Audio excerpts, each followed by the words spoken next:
আসসালামু আলাইকুম viewers, welcome back to my channel Tuya easy কিচেনে আপনাদের সবাইকে স্বাগতম। আজ আমি ডাল সিসিঙ্গার একটা রেসিপি তৈরি করে দেখাবো আপনাদেরকে। খুবই মজার একটা রেসিপি, রুটি পরোটা সাদা ভাতের সাথে এটা পরিবেশন করতে পারেন, সবাই খুবই পছন্দ করবে। সিম্পল একটা রেসিপি, আশা করি আমার রেসিপিটা আপনাদের ভালো লাগবে। চলুন মূল রেসিপিতে যাই।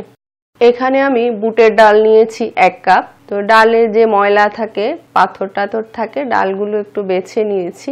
এখন আমি 1 মগ পানি দিয়ে এগুলো 10 থেকে 15 মিনিট ভিজিয়ে রাখবো, এক সাইডে রেখে দিলাম। আর এখানে নিয়েছি আমি 3টা সিসিঙ্গাগুলোকে এখন আমি ছিলে নিচ্ছি।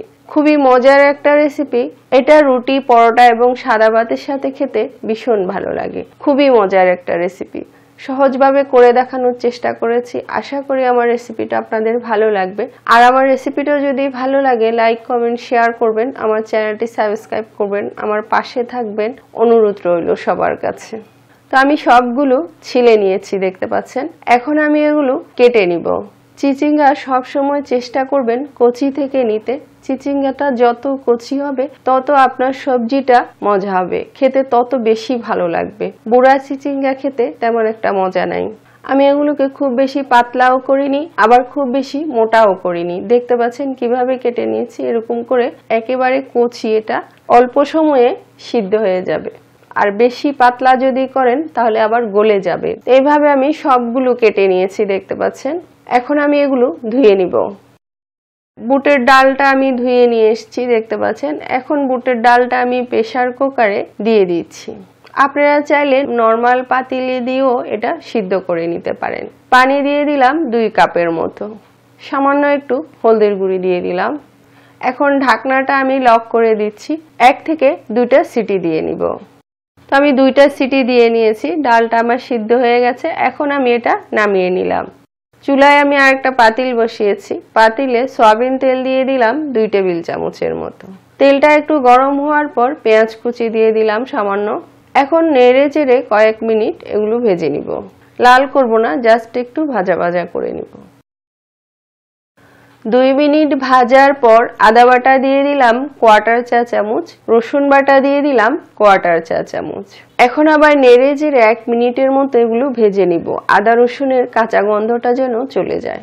সামান্য পানি দিয়ে দিলাম। হলদের গুঁড়ি দিয়ে দিলাম 1/2 চা চামচ, লবণ 1 চা চামচ, ধনিয়ার গুঁড়ি 1/2 চা চামচ, মরিচের গুঁড়ি 1/2 চা চামচের থেকে একটু কম, জিরার গুঁড়ি 1/2 চা চামচের থেকে একটু কম। সব একসাথে নেড়ে চেড়ে ভালো করে মিক্স করে দিচ্ছি। কয়েক মিনিট নেড়ে চেড়ে এগুলো ভেজে নিব। 2-3 মিনিট ভাজার পর মশলাটা যখন কষে গেছে, তেল ছেড়ে দিয়েছে, এখন আমি সবজিগুলো এখানে দিয়ে দিলাম। সবজিগুলো দিয়ে নেড়ে চেড়ে ভালো করে মশলাটা মিক্স করে দিচ্ছি। মিডিয়াম আঁচে 4 থেকে 5 মিনিটের মতো এগুলো কষাবো। ঢেকে দিলাম। ফিরে আসলাম 5 মিনিট পর। চিচিঙ্গাটা প্রায় একদম সিদ্ধ হয়ে গেছে, এতটা কচি যে অল্প সময়ে এটা সিদ্ধ হয়ে গেছে। এই পর্যায়ে এখন আমি সিদ্ধ করে রাখা ডালটা এখানে দিয়ে দিচ্ছি। পানি দিয়ে দিলাম 1 কাপের মতো। কাঁচামরিচ দিয়ে দিলাম 4-5টা। এখন মিডিয়াম আঁচে 2 থেকে 3 মিনিট রান্না করব। ঢেকে দিলাম। ফিরে আসলাম 3 মিনিট পর। ধনিয়া পাতা কুচি দিয়ে দিলাম সামান্য। আলতো হাতে নেড়ে চেড়ে মিক্স করে দিচ্ছি। তো সবজিটা আমার হয়ে গেছে কমপ্লিট। এখন আমি এটা নামিয়ে নিব। আর এটাতে এখন আমি একটু বাগার দিব।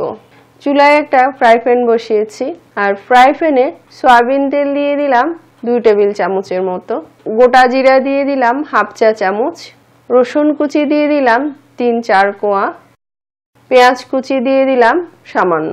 এখন সব একসাথে নেড়ে চেড়ে লাল করে ভেজে নিব। হয়ে গেছে, দেখতে পাচ্ছেন। এর চেয়ে আর বেশি লাল করব না, তাহলে আবার কালো হয়ে যাবে। এখন আমি এটা গরম গরম তেল শুদ্ধ সবজিতে দিয়ে দিলাম। চুলাটা আমি বন্ধ করে দিয়েছি আর এখন এইভাবে এটা 2-3 মিনিটের মতো ঢেকে রাখবো। তারপর আপনাদেরকে পরিবেশন করে দেখাচ্ছি। দেখতে পাচ্ছেন কি সুন্দর লাগছে, কত সুন্দর কালার এসছে, দেখতে যেমন সুন্দর খেতেও খুব মজা। পুরো রেসিপিটা ফলো করে একবার তৈরি করে দেখবেন, আশা করি ভালো লাগবে। এতক্ষণ আমার ভিডিওটা দেখার জন্য আপনাদের সবাইকে অনেক অনেক ধন্যবাদ। আবার অন্য কোনো রেসিপি নিয়ে আপনাদের সামনে হাজির হব। সবাই ভালো থাকবেন। আল্লাহ হাফেজ।